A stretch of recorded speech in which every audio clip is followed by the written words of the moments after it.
Hi, everyone. Hope you're having an amazing day. Today is Tuesday, September 15th. If you're new to the channel, please hit subscribe and like the video if you enjoy the content. Let's get into it. So, today we're going to go over the new possible dates in the stimulus bill and what the House is currently doing. So we all know from last week that the skinny bill, the 78-page bill, failed last week in the vote, in the Republican vote. But today, the House was back in session September 14th, yesterday. And all we can really do at this point is wait and hope for some progress. So the Congress, they've yet to reach a defined stimulus package that can be voted through with the 60 votes. And we all know how horrible this pandemic has been, and it's basically one of the worst recessions that we've ever experienced. But the House met yesterday, September 14th, after a 1 month long recess. So they basically had a extended summer break. We can hope that they can negotiate something for the American people because they're really suffering right now. But they only have limited amount of time before November 3rd. And many have not even been physically there today on September 14th, and they've been doing some type of video conference. So there's going to be a lot of communication barriers into negotiating this deal. And the House even only has 12 other days to draft a plan before going into another recess. So I can't even believe that they have this many amounts of breaks. So it'd be really hard in researching this to push out a definitive plan when there's so much fighting between the parties. And Senate actually has another 22 days before the next recess, before the election.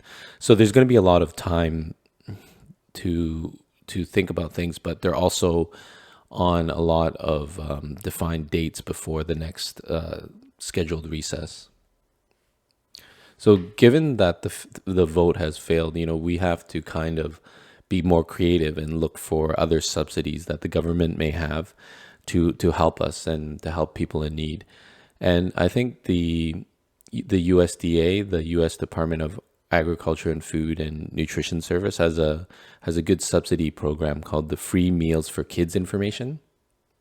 So I think if you guys are qualify and you're having, unfortunately, trouble feeding your family and your kids, I think this is a very useful subsidy that maybe you should look into. That you can help provide meals for kids that are struggling.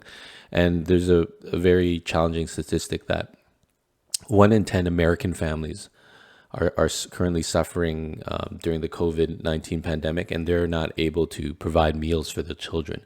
So please check out this website. It's www.fns.usda.gov/meals for kids. And there's a map on it. And basically this US Meals Kids Finder site, they state, to help slow the spread of COVID, but also to help kids find meals that really need it. They offer this website that you can kind of pick up meals. It'll be on the next slide. And they basically have a search site and an interactive map where you can find and pick up these meals for people who need it. So please check out this website. And I just wanted to go over some economic news. There was an interesting article in the Wall Street Journal I mentioned previously, but it kind of detailed the GDP numbers being a bellwether economically to see how the economy is doing. And in UK, it's showing signs of declining after the initial shot of stimulus. So it's kind of worrying that the economy is stalling without the stimulus. And in the United States, we can see that we really need this. So it's not a positive sign. And you guys should check out this article.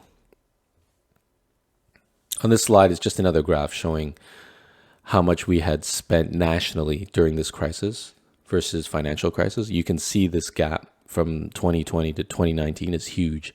So because of this economic crisis, we've actually spent, an extra $3-4 trillion in debt. But this is something that we need. The American people is struggling a lot, and you can see how much larger it was versus the financial crisis spending. Just want to go over the COVID numbers. It was not very good yesterday. we had a large uptick. You can see from the September 11th data, it's a few days stale. I think there's a 1 or 2 day lag, but it's now at the top of this range. And there's a lot of news of new infections globally. And you see kind of the similar uptick in September yesterday from versus September 10th. I think this is September 11th.